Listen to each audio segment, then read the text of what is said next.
नमस्कार साथियों, स्वागत है आप सभी का आपके खुद के YouTube channel CP Singh official the agri master पर। मेरा नाम चंद्र प्रकाश कुशवाहा है और आज वो उपस्थित हूँ आपके समक्ष जो हमारा पिछला अध्याय चल रहा है, अध्याय नंबर 6, उसी को कंटिन्यू करने के लिए। देखिए, हमने इस अध्याय में दो जो फसल थी हमारी उन्हें कवर कर लिया है, जहां हमने मूंगफली की खेती और धान की खेती पढ़ ली है। धान की खेती जो हमारा लेक्चर नंबर 9 था और लेक्चर नंबर 10 जो था वो हमारा मूंगफली की खेती थी। और आज हम पढ़ेंगे लेक्चर नंबर 11 के अंतर्गत गेहूं की खेती, और इसके बाद हम पढ़ेंगे गेहूं की खेती के बाद में लेक्चर नंबर 12 में गन्ने की खेती। तो इस लेक्चर को हम प्रारंभ करेंगे, लेकिन प्रारंभ करने से पहले आपसे एक विशेष अनुरोध रहेगा। अनुरोध यह रहेगा, यदि आप चैनल पर पहली बार आए हैं तो चैनल को सब्सक्राइब कर लीजिए। सब्सक्राइब करने के बाद में जो बेल आइकन है उसे प्रेस करके ऑल पर सेट कर दीजिए, जिससे हमारी आने वाली वीडियोस का नोटिफिकेशन आपको समय से पहले प्राप्त होता रहेगा। और हाँ, वीडियो को शेयर भी कर सकते हैं अपने मित्रों के साथ में, जिससे वह भी इस वीडियो को देख करके अपने ज्ञान की वृद्धि कर सकें।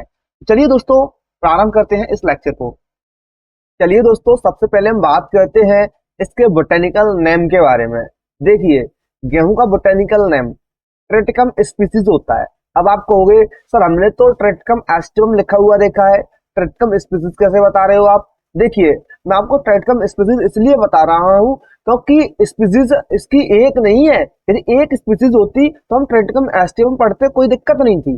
ठीक है, अब यहाँ इसकी कई सारी स्पीसीज हमें मिलती हैं, तो कई सारी स्पीसीज है। तो भाई देखो, सभी स्पीसीज को हमें एक ही शब्द के अंदर समेटना है पहले तो एक ही शब्द के अंदर समेटने की कोशिश करेंगे तो उसे हम स्पीसीज बोलेंगे। इसीलिए यहाँ ट्रिटिकम स्पीसीज हमने इसका बोटेनिकल नेम जो है, वैज्ञानिक नाम या वनस्पतिक नाम जो है यहाँ लिखा है। देखिए, ऐसे ही आप देखो, हम आपको बताएं, नींबू की पढ़ते हो ना, तो वहाँ साइट्रस लेमन, या फिर अगर आप उसकी और पीछे जाओगे ना तो वहां आपको साइट्रस स्पीसीज लिखा मिलेगा। कई सारी बुक्स में आपको हाईटेक बुक पढ़ोगे ना तो साइट्रस स्पीसीज लिखा हुआ मिलेगा। ठीक, और ऐसे ही आप जो केला है हमारा बनाना, उसमें जाओगे तो वहां भी आपको म्यूजा स्पीसीज देखने को मिलेगी। तो इसकी एक स्पीसीज नहीं है, इसीलिए यहाँ हमने ट्रिटिकम स्पीसीज लिखा है।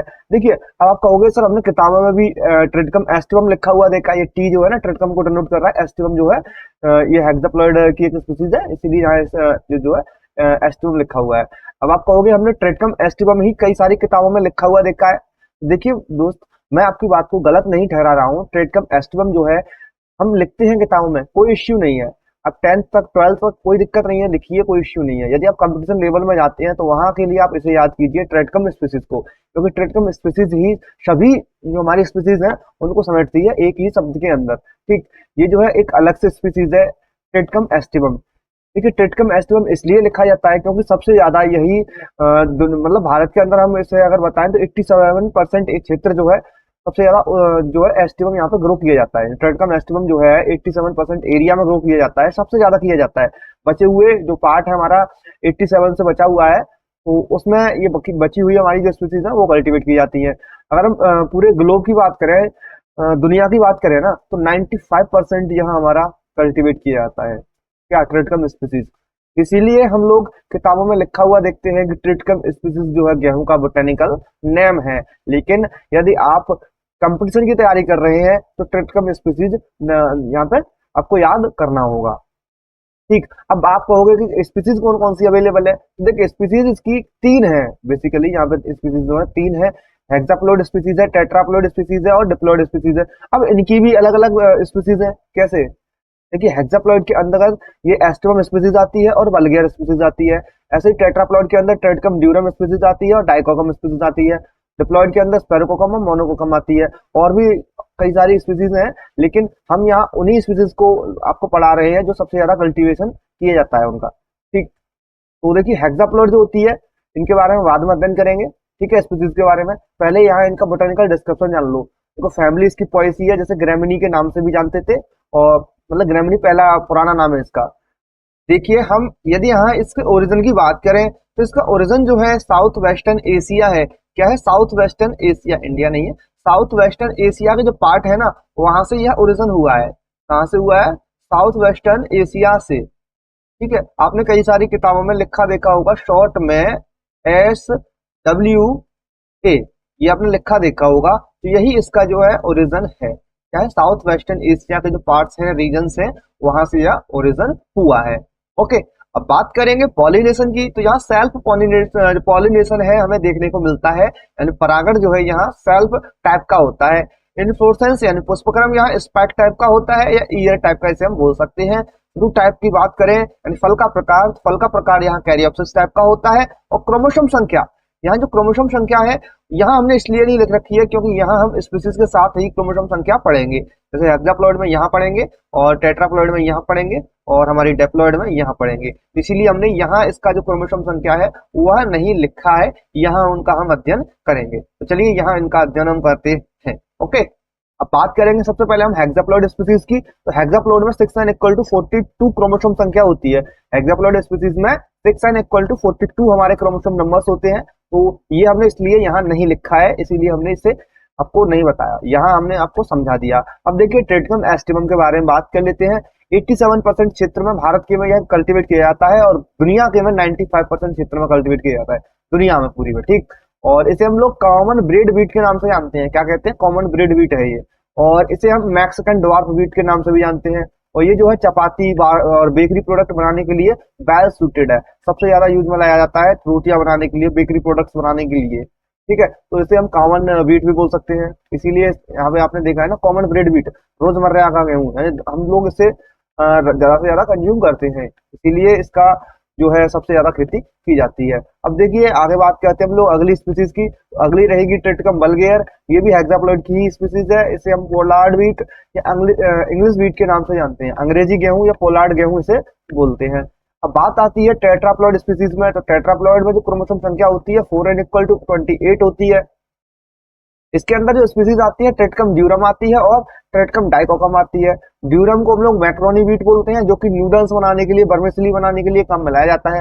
स्प्रिंग हैबिट का होता है, कल्टीवेटेड जो है इसका मतलब इसका कल्टीवेशन जो है सेंट्रल और साउथर्न इंडिया में सबसे ज्यादा किया जाता है। साउथर्न इंडिया के जो पार्ट है और सेंट्रल इंडिया के कुछ पार्ट है, वहाँ सबसे ज्यादा कल्टीवेट किया जाता है ट्रेटिकम ड्यूरम।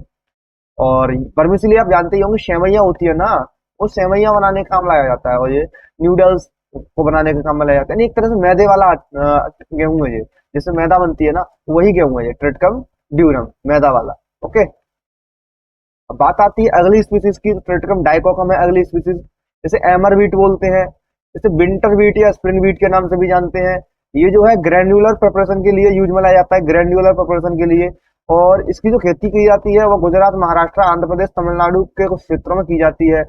और अब बात आती है डिप्लॉइड स्पीसीज की। तो डिप्लॉइड में जो क्रोमोसोम संख्या होती है 2n = 14 होती है। और इसकी जो स्पीसीज रहेंगी ट्रिटिकम स्पैरोकोकम रहेगा और मोनोकोकम रहेगी। स्पैरोकोकम जो है इसे शॉर्ट बीट या क्लब बीट के नाम से जानते हैं और इंडियन ड्वार्फ बीट के नाम से भी जानते हैं। लेकिन ये जो हमारा इंडियन ड्वार्फ बीट है, इसे इसका जो कल्टीवेशन है ना वो बहुत ज्यादा कम हो गया है, खत्म सा ही हो गया है, ये समझिए। क्यों हो गया है? क्योंकि ये लो प्रोडक्टिविटी प्रोवाइड करता था, इससे हमें बहुत ही कम उत्पादन मिलता था, इसीलिए ये जो है गॉन आउट, खत्म हो गया। बहुत कम कल्टीवेट किया जाता है और किया भी जाता है तो, लेकिन अब बहुत कम मात्रा में कल्टीवेशन है इसका और कहीं कहीं तो है ही नहीं, ठीक है। और इसकी जगह पर जो कल्टीवेशन किया जाता है ट्रेटिकम एस्टिवम सबसे ज्यादा किया जा रहा है कल्टीवेशन, क्योंकि खाने में अच्छा है, ग्लूटेन की मात्रा अच्छी है, रोटियां अच्छी बनती हैं, इसीलिए, ठीक है। और ट्रेटिकम मोनोकोकम जो है इसे एनकॉर्न व्हीट के नाम से हम जानते हैं। तो मैंने आपको ये कुछ व्हीट्स के नाम बताए, जैसे कि यहाँ पे स्पैरोकोकम बताया, डाइकोकम बताया, ड्यूरम बताया और ट्रेटिकम एस्टिवम बताया। ये कुछ स्पीसीज हैं, ये सबसे ज्यादा कल्टीवेशन इनका किया जाता है, ठीक। अब बात आती है इम्पोर्टेंस की। तो वर्ल्ड नंबर 1 सीरियल क्रॉप है इन एरिया के हिसाब से, क्षेत्र के हिसाब से वर्ल्ड की सब नंबर 1 क्रॉप है, सीरियल्स में नंबर 1 क्रॉप है। ओके, कल्टीवेशन जो है व्हीट का is as old as civilisation, बहुत सदियों से पहले से ही इसका कल्टीवेशन किया जाता आ रहा है। और देखिए ट्रेटिकम एस्टिवम से पहले कई सारी स्पीसीज थी, वाइल्ड स्पीसीज थी, तो कल्टीवेशन तो किया जा रहा है और पुराने जमाने से किया जा रहा है।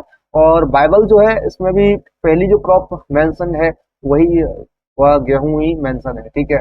ये जो है bread, cakes, bakeries, also manufacturing of dextrose alcohol, देखिए एल्कोहल, डेक्सट्रोज वगैरह बनाने के काम में लाया जाता है। ब्रेड, केक, बेकरीज भी इससे बनती है। ये जो है न्यूट्रियस फूड है, कैसा है? न्यूट्रियस फूड है फॉर ऑल एजेस पीपल, किसी भी उम्र के लोग हों, कोई दिक्कत नहीं है, चाहे बच्चा हो, बूढ़ा हो और जवान हो, सभी के लिए न्यूट्रियस फूड है। अब देखिए वर्ल्ड में अगर बात करें एरिया के यहाँ पर, तो एरिया में भारत जो है सबसे पहले स्थान पर आता है, क्षेत्र के हिसाब से भारत पहले स्थान पर आता है कल्टीवेशन के मामले में। और क्षेत्र के हिसाब से ही चाइना जो है दूसरे स्थान पर आता है। यानी कि चाइना जो है भारत से कम एरिया में इसको कल्टीवेट करता है, लेकिन प्रोडक्शन हमसे भैया ज्यादा लेता है, प्रोडक्शन हमसे ज्यादा लेता है। ठीक है। और इंडिया जो है पहले स्थान पर आ रहा है, लेकिन प्रोडक्शन के मामले में सेकंड पोजीशन पे ही रह जाता है। अब बात आती है इंडिया की, तो देखिए इंडिया के अंदर उत्तर प्रदेश जो है एरिया और प्रोडक्शन के मामले में नंबर 1 पोजीशन पर गवर्न करता है, नंबर 1 पोजीशन जो है इसे गवर्न करता है। ठीक है। और प्रोडक्टिविटी के मामले में हमारा पंजाब है, क्या है, पंजाब। पंजाब जो है प्रोडक्टिविटी के मामले में सबसे अव्वल है, आगे है। क्योंकि देखिए प्रोडक्टिविटी होती क्या है, प्रोडक्टिविटी का मतलब होता है प्रति हेक्टेयर कितना उत्पादन हो रहा है, तो प्रति हेक्टेयर के हिसाब से पंजाब में सबसे ज्यादा गेहूं उत्पन्न होता है, उसे बोलते हैं प्रोडक्टिविटी। और यूपी जो है पहले पोजीशन पर आता है। ठीक। देन बोटेनिकल डिस्क्रिप्शन की अब बात करते हैं। देखिए अभी हमने ऊपर आपको बताया था, ये भी बोटेनिकल डिस्क्रिप्शन है। देखिए ये भी बोटेनिकल डिस्क्रिप्शन है, यहाँ पे ये लिखा है। ठीक है। दोनों ही बोटेनिकल डिस्क्रिप्शन है। वहाँ थोड़ी सी कम मतलब आपको जानकारी दी गई थी, यहाँ थोड़ी सी ज्यादा दे देते हैं। एक C3 प्लांट है, लॉन्ग डे प्लांट है और सेल्फ पॉलिनेटिंग क्रॉप है। Inflorescence year spike head type का होता है। रेचिस, रेचिस आपको पता है क्या होता है? देखिए ये गेहूं का दाना है, गेहूं के दाने के बीच में वो एक लाइन सी होती है ना, जिगजैग लाइन, इसी को रैचेस बोलते हैं। क्या बोलते हैं? रैचेस। जिगजैग लाइन होती है ना, उसे रैचेस बोलते हैं। सीड में या ग्रेन में जो होती है ना उसे। प्रोटीन की बात करें तो देखिए यहाँ ग्लूटिन नाम की एक प्रोटीन पाई जाती है, जो कि 8 से 11% पाई जाती है। टेस्ट वेट की बात करें तो टेस्ट वेट यहाँ 40 ग्राम होता है, यानी 1000 दानों का जो वेट है वो 40 ग्राम देखने को मिलता है। देखिए ये जो चीज है ना, कंपटीशन लेवल की है वैसे तो। अब आपकी लेवल में तो केवल यहाँ से कुछ क्वेश्चन बनेंगे, और इम्पोर्टेंस में से कुछ क्वेश्चन बनेंगे, या स्पीसीज में से कुछ क्वेश्चन बन जाएंगे, क्योंकि 12th क्लास के हिसाब से आप पढ़ रहे हैं तो। ठीक। अब देखिए यहाँ आगे जानने की कोशिश करते हैं रूट। देखिए यहाँ ये आप पौधा देख पा रहे हैं, ये जो होती है ना प्राइमरी रूट होती है, सबसे पहले यही डेवलप होके आती है। इन्हें सेमाइनल रूट भी बोलते हैं। क्या बोलते हैं? Seminal root. से टेम्पररी रूट के नाम से भी जानते हैं, क्योंकि इनका लाइफ स्पेन जो है 25 टू 20 डेज का होता है। 20 से 25 दिन में ये खत्म हो जाती है। ओके। इनका लाइफ स्पेन जो है 20 से 25 दिन का होता है। टेम्पररी रूट होती है, प्राइमरी रूट होती है ये। इनके बाद यहाँ कुछ रूट और डेवलप होने लगती है। ये वाली रूट है ना, रूट, ये कुछ इस तरीके से ये ऊपर की तरफ डेवलप हो रही है। इन्हें बोलते हैं क्राउन रूट। इन्हें क्राउन क्यों बोलते हैं? क्योंकि आप देख रहे हैं क्राउन जैसी लग रही है, ताज जैसी शेप में या ग्रो होके आ रही है। इसके बाद यही परमानेंट हो जाती है, नीचे वाली खत्म हो जाती है, सड़ जाती है, गल जाती है। क्राउन रूट ही परमानेंट रूट का काम करती है, यही फिर से पोषण प्रोवाइड करती है। ठीक।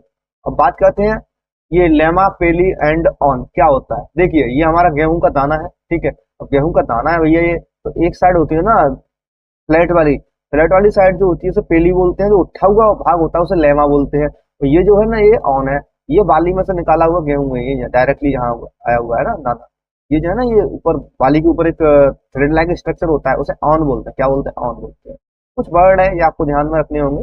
एंड ड्वार्फनेस, गेहूं के अंदर बोनापन किसके कारण आता है? तो बोनापन आता है नॉरेंटाइन जीन के कारण। एक नॉरेंटाइन जीन है, इसके कारण गेहूं में बोनापन आता है। ड्वार्फ वेराइटीज की अगर बात करें, क्योंकि नॉरेंटाइन के द्वारा ड्वार्फ जो वेराइटीज की गई हैं RST1 और RST2, ये दो है ड्वार्फ वेराइटीज है। अब बात आती है रैंक इन इंडिया, तो देखिए व्हीट जो है सेकंड पोजीशन पे आता है भारत के अंदर, और पहली पे आता है राइस। यानी कि ये बात हो रही है कि अनाज जो है, सीरियल क्रॉप जो है, उनकी पोजीशन के बारे में। तो क्षेत्र के हिसाब से तो हमारा व्हीट था, लेकिन प्रोडक्शन के हिसाब से अगर बात करें तो राइस फर्स्ट पे बन जाता है, व्हीट सेकंड पर रह जाता है। और खाने के मामले में भी देखो चावल सबसे अधिक खाया जाता है, then गेहूं खाया जाता है। वर्ल्ड में बात करें तो राइस फर्स्ट है और व्हीट सेकंड है, मतलब दोनों में ही राइस फर्स्ट है। ठीक है। अब बात करते हैं, देखिए ये जो है ना गेहूं, इसे किंग ऑफ सीरियल्स के नाम से भी जानते हैं, अनाजों का राजा है ये। क्या है? अनाजों का राजा। अब बात करेंगे हम लोग पैकेज एंड प्रैक्टिसेस के बारे में। तो यहाँ आपको जो इम्पोर्टेंस जानकारी मेरे द्वारा दी गई है वो आपकी समझ में आ गई होगी। नहीं आई है तो वीडियो को रिवाइंड करके भी देख सकते हैं। यदि कोई समस्या आ रही है तो कमेंट करके बताइए, हम आपकी समस्या का समाधान करने की कोशिश करेंगे, जो भी आपकी समस्या है। ठीक है। तो कमेंट करना तो भूलिएगा ही मत, कोई भी समस्या आए तो।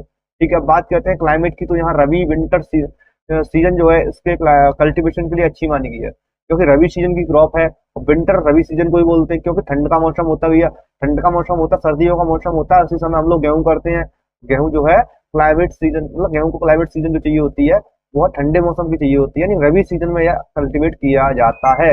अब बात आती है कि वेजिटेटिव स्टेज पर कैसा क्लाइमेट चाहिए। वेजिटेटिव ग्रोथ जो होती है, पौधों की ग्रोथ जो होती है, उस समय से कोल्ड एंड मॉइस्ट क्लाइमेट चाहिए होता है। और रिप्रोडक्टिव स्टेज पर ऐसा चाहिए होता है गर्म तथा सूखा मौसम। ठीक है। टेम्परेचर की अगर बात करें तो देखिए ओवरऑल ग्रोथ के लिए 20 से 25 डिग्री सेल्सियस अच्छा टेम्परेचर है, कोई दिक्कत नहीं है।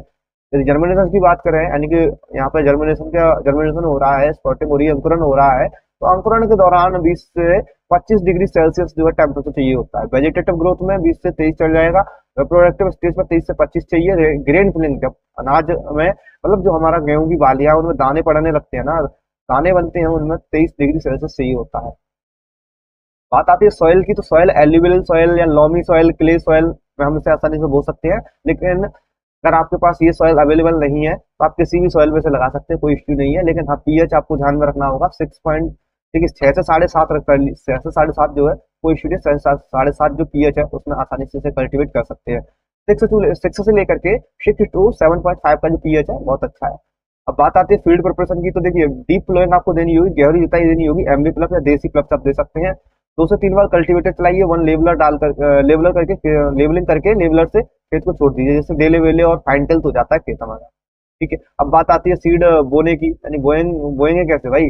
जहाँ आप देख सकते हैं बोइंग, सोइंग मेथड, बोइंग का नहीं सोइंग का बोने की विधियां। तो देखिए ब्रॉडकास्टिंग मेथड है एक, सोइंग बिहाइंड द प्लप, जैसे कंट्री प्लप होता है ना हमारा देसी हल, वो देसी हल है, उसके पीछे पीछे बीज डालते हुए जाते थे। यानी पुराने जमाने में आपने देखा होगा बैल से हल को चलाते थे, पीछे नाली बनती जाती थी, उस नाली में हम लोग पीछे से अनाज जो है वो डालते हुए जाते थे, बीज जो है डालते हुए जाते थे। देन बाद में उसमें पाटा जैसा चला देते थे, जिससे वो पाटा चल जाता था, तो वो मतलब एक फ्लैट हो जाता था, समतल हो जाता था, जिससे बीज हमारा उपज के आता था। इसे बोलते थे sowing behind the plough. Then dibbling method आया, सीड ड्रिल आई, तो कई सारे मेथड्स अवेलेबल हैं, इनसे आप बो सकते हैं। ठीक है, देन अब बात करते हैं सोइंग डेप्थ की, तो 5 से 6 सेंटीमीटर आपको सोइंग डेप्थ रखनी है। ठीक है, अब इनमें भी कुछ डिफरेंट डिफरेंट वेराइटीज है उनके व्याप पर। अगर आपकी सिंगल जीन ड्वार्फ वैरायटी है तो 5 से 6 रखिए, डबल जीन ड्वार्फ वैरायटी है तो 4 से 5 कर दीजिए, ट्रिपल जीन ड्वार्फ वैरायटी है तो 3 से 4 सेंटीमीटर डेप्थ आपको लेनी होगी। अब स्पेसिंग की बात करें तो प्लांट से प्लांट की दूरी 10 सेंटीमीटर है, रो से रो की दूरी 22.5 सेंटीमीटर है। स्विंग टाइम की बात करें तो कि आप अगर टाइमली स्विंग कर रहे हैं, समय पर बो रहे हैं इरिगेटेड कंडीशन में, तो फर्स्ट फोर्टनाइट जो है आप तब बो दीजिए। नवंबर की जो फर्स्ट फोर्टनाइट है ना उस समय, यानी कि 1 नवंबर से लेकर 15 नवंबर तक आप कभी भी बो सकते हैं। अगर रेनफॉल कंडीशन में जा रहे हैं तो 15 नवंबर से लेकर 30 नवंबर, यानी सेकंड फोर्टनाइट ऑफ नवंबर आप इसे बो सकते हैं। ठीक है, अब देखिए लेट स्विंग अगर आप कर रहे हैं तो बिफोर 15 दिसंबर आपको सारी चीजें करनी होगी। बोना होगा अपने खेत में गेहूं को 15 दिसंबर से पहले, 15 दिसंबर के बाद करोगे तो फिर लेट हो जाओगे, बहुत लेट हो जाओगे। देखिए सीड रेट की बात करें तो 100 केजी प्रति हेक्टेयर सीड रेट चाहिए होती है। यदि लेट सोइंग कर रहे हैं तो 25% का यहाँ इजाफा कर दीजिए। 100 है तो 125 किलो हो जाएगा लेट सोइंग के लिए। अब यही जो है हमारा यहाँ पर 200 होता तो फिर उसमें 25% का हमें इजाफा करना होता। अब बात आती है सीड ट्रीटमेंट की, तो देखिए थायरम, कार्बेंडाजिम, ये जो हमारी दो दवाएं हैं फंगीसाइड हैं, इनसे आपको सीड ट्रीट कर दीजिए।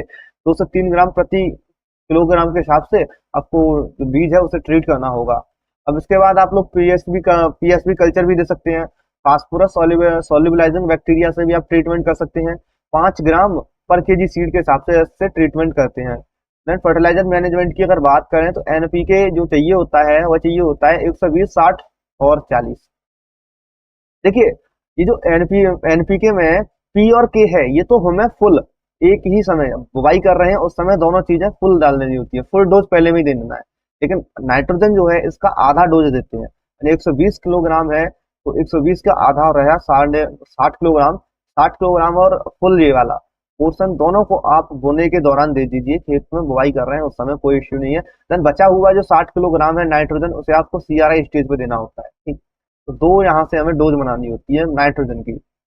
बात आती है जिंक की, तो जिंक में हम लोग देते हैं जेड NO4 जो है ये 25 किलोग्राम प्रति हेक्टेयर के हिसाब से डालते हैं। बायो फर्टिलाइजर्स में एजोटोबैक्टर डाला जाता है और एफवाईएम में 2 से 3 टन प्रति हेक्टेयर के हिसाब से यहाँ पे चीजें डाली जाती है एफवाईएम जो है। ठीक है, इरिगेशन, अब इरिगेशन की बात करते हैं। देखिए मिनिमम इरिगेशन जो है चाहिए होती है वो 6 चाहिए होती है, मैक्सिमम है, सॉरी मिनिमम तो यहाँ 4 चाहिए होती है, लेकिन मिनिमम जो है 6 चाहिए होती है इरिगेशन। इरिगेशन जो है डिपेंड करती है अवेलेबिलिटी ऑफ वाटर, पानी की अवेलेबिलिटी है उस पर। वाटर रिक्वायरमेंट फॉर बीट जो है 45 टू 46 सेंटीमीटर चाहिए होता है, यानी कि वाटर रिक्वायरमेंट, वाटर लेवल जो है।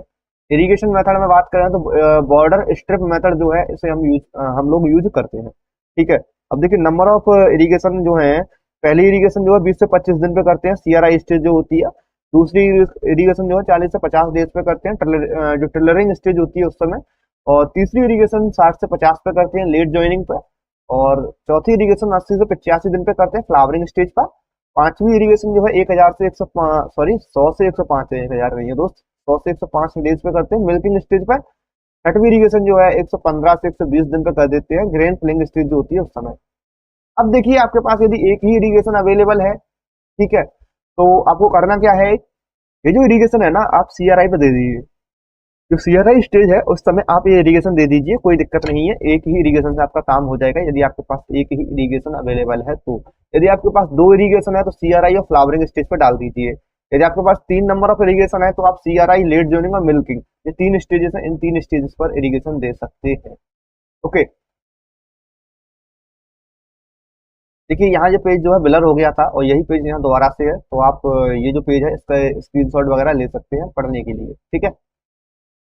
अब बात आती है बीड मैनेजमेंट की। तो देखिए बीड मैनेजमेंट में कुछ इंपोर्टेंट बीड हैं गेहूं के अंदर जो पाए जाते हैं, जैसे कि फेलरस माइनर है, जैसे गेहूं का मामा बोलते हैं।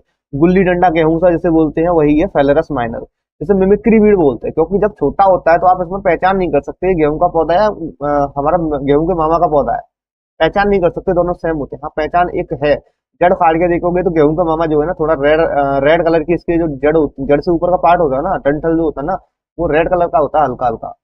वो ऐसे कर सकते, अब क्या आप खाड़ने थोड़ी नहीं बैठोगे सभी को खाड़ खाड़ के देखोगे कि ये रेड है, ये गेहूं का मामा है, नहीं ना, ठीक है, तो इसीलिए इसे पहचान नहीं कर सकते, इसीलिए इसे मिमिक्री बीड बोलते हैं। अब देखिए आगे कुछ और चीज है, कॉन्वोब्यूलस अर्बेंसिस है। कॉन्वो कॉन्वो कॉन्वोब्यूलस अर्बेंसिस जो है इसे हिरनखुरी बोलते हैं। क्या बोलते हैं? हिरनखुरी। ये एक ऑब्जेक्शनेबल बीड है। कैसा है? ऑब्जेक्शनेबल बीड है। देन अगली है सोरगम हेलिपेंस। सोरगम हेलिपेंस जो है इसे जॉनसन ग्रास के नाम से जानते हैं, हिंदी में जैसे बारू चिन्ना जंगली ज्वार के नाम से हम लोग जानते हैं। अब देखिए कंट्रोलिंग मेथड की अगर बात करें, हमारे मोनोकोट बीड हैं, मोनोकोट बीड है तो यहाँ आइसोप्रोट्यूरॉन आप इस्तेमाल कर सकते हैं। 1 किलोग्राम जो है आपको इसकी डोज लेनी होगी प्रति हेक्टेयर के हिसाब से। और सल्फोसल्फ्यूरान का इस्तेमाल कर सकते हैं 40 ग्राम प्रति हेक्टेयर के हिसाब से। आप जिनमें से कोई एक दवा जो है यूज में ला सकते हैं मोनोकोट को कंट्रोल करने के लिए। ये जो है आपको बोने के बाद मतलब जब आपने सीड बोए हैं उसके 20 से 30 दिन बाद आप इनका यूज है वो कर सकते हैं। ओके, अब देखो डाइकोट वीड है तो 2,4-D का इस्तेमाल किया ही जाता है डाइकोट मतलब डाइकोट के लिए। फिर 30 से 40 दिन पर आपको इसका इस्तेमाल करना होता है। अगर आपके गेहूं बड़े हो रहे हैं तो आपको इसका इस्तेमाल नहीं करना है, यानी 40 दिन के बाद इसका इस्तेमाल किसी भी खरपतवारनाशी का इस्तेमाल नहीं कर सकते। हार्वेस्टिंग की अगर बात करें तो हार्वेस्टिंग जो है इसकी सिकल से की जाती है। तो देखो कब की जाती है, देखो यहाँ लिखा हुआ है harvest the crop when the grains become hard. दाने हैं हार्ड हो जाते हैं, straw become dry and brittle हो जाता है। स्ट्रॉ जो होता है ना वो बजने लगता है, ड्राई हो जाता है, थोड़ा चमकीला जैसा हो जाता है, तब इसका हम लोग कटाई करते हैं। देखिए जब 25 से 30% मॉइस्चर कंटेंट जो है हमारे ग्रेन्स में, गेहूं के ग्रेन्स में दाने जो है उनमें मॉइस्चर कंटेंट उपलब्ध होता है, तभी इसकी हार्वेस्टिंग की जाती है। अब थ्रेसिंग की बात होती है, फिर थ्रेसिंग करते हैं, ठीक है। थ्रेसिंग के लिए आप थ्रेसर का इस्तेमाल कर सकते हैं। कंबाइन हार्वेस्टर थ्रेसर का इस्तेमाल किया जाता है अभी तो, काट से चलते हैं और थ्रेसिंग साथ ही साथ होती चलती है। स्टोरेज अगर आपको करना है तो 12% मॉइस्चर कंटेंट में आप स्टोरेज कर सकते हैं। सेलिंग परसेंटेज की अगर बात करें तो 60% यहाँ सेलिंग परसेंटेज जो है देखने को मिलती है। सेलिंग परसेंटेज का अर्थ है कि ग्रेन का वीट और ईयर का वीट, ग्रेन का वीट और ईयर का वीट। ईयर क्या था ईयर? मैंने आपको ऊपर बताया ना क्या था, नहीं पता? चलिए बात एक बार और देख लेते हैं क्या था। ये थोड़ा सा ऊपर था भाई, मतलब वही इन्फोर्सेंस था ना, वो ईयर टाइप का ही तो था, ये वाला स्पाइक ईयर इसी को बोलते हैं, तो यही था हमारा स्पाइक वाला। तो ये इन्फोर्सेंस जो है, ठीक है, ऊपर जो है ग्रेन, तो इन दोनों का जो वेट हम निकालते हैं डिवाइड करके जो भी परसेंटेज निकलता है उसे हम लोग सेलिंग परसेंटेज बोलते हैं। ओके, अब है हमारा माइलिंग परसेंटेज। तो माइलिंग परसेंटेज जो होता है ग्रेन और बट अपॉन में स्ट्रॉ, जो भूसा निकला है ना उस भूसे का वेट और ग्रेन का वेट, इसे बोलते हैं माइलिंग माइलिंग परसेंटेज, ठीक है। यहाँ नीचे आपको चीजें लिखी दिख रही है, हार्वेस्टिंग इंडेक्स। तो हार्वेस्टिंग इंडेक्स जो होता है ना, ये ग्रेन की ईल्ड प्लस बायोलॉजिकल ईल्ड जो है, और यहाँ हमें 100 से मल्टीप्लाई करके परसेंटेज निकल आती है, हार्वेस्टिंग इंडेक्स निकल आता है। देखिए बायोलॉजिकल यील्ड जो होती है ना, ग्रेन प्लस स्ट्रॉ दोनों की यील्ड है, जो भूसा निकला है हमारा और अनाज निकला है हमारा, दोनों का वेट है, ठीक है। यील्ड जो है 40 से 45 क्विंटल प्रति हेक्टेयर हमें देखने को मिलती है। यदि आपको इंटरक्रॉपिंग यानी अंतर फसल करनी है, अंतर फसल, तो बीट के साथ आप मस्टर्ड बो सकते हैं। और यहाँ कैसे बोएंगे? यानी एक आपको मतलब रो जो मस्टर्ड की लगा दी, 9 रो आपको गेहूं की लगानी होगी, ठीक है। फिर आपने एक मस्टर्ड की लगा दी, फिर 9 रो आपको यहाँ पे गेहूं की लगानी होगी, फिर आपने एक मस्टर्ड की लगा दी, ठीक है। क्रॉपिंग पैटर्न जो है इंडिया के अंदर राइस के बाद बीट होता है, और एमपी में जो है बीट किया जाता है, बीट टू बीट, ठीक है। तो इस प्रकार से जो क्रॉपिंग पैटर्न हमें देखने को मिलता है। तो फ्रेंड्स यहाँ ये जो हमारा चैप्टर है बीट कल्टीवेशन फिनिश हो जाता है। बहुत ही इजी तरीके से शॉर्ट नोट मैंने लिख रखे थे आपको समझाने के लिए, और आपको समझा दिया। अब देखिए आपकी समस्या एक है, क्या समस्या है आपकी? ये समस्या है कि अब तक मैंने हिंदी में दिए कंटेंट अब अंग्रेजी में ले आया। टेंशन मत लीजिए, टॉपिक समझ में आ जाएगा। एक बार अगर आप वीडियो देख लेते हैं मन से तो सारी चीजें समझ में आ जाएंगी, क्योंकि हिंदी इंग्लिश में कोई डिफरेंस नहीं है यहाँ पे, क्योंकि वर्ड टू वर्ड हमने यहाँ पे चीजें लिखी हुई है, ठीक है। एक बार अगर पढ़ लोगे तो सारी चीजें आपकी क्लियर हो जाएंगी। और हाँ, यदि फिर भी आपको हिंदी में जो नोट्स चाहिए तो हिंदी में भी मैंने लिख रखा है, तो हिंदी में भी आपको प्रोवाइड कर दूंगा, ठीक है। तो उसके लिए कहाँ, टेलीग्राम चैनल को ज्वाइन करना होता है, ज्वाइन कर लीजिए। वहाँ सारा कंटेंट अवेलेबल है, सारे पीडीएफ अवेलेबल हैं, जा करके आप वहां से डाउनलोड कर सकते हैं इजीली पढ़ने के लिए। ओके, तो चलिए दोस्तों, मिलेंगे अब नेक्स्ट वीडियो में, तब तक के लिए जय हिंद जय भारत।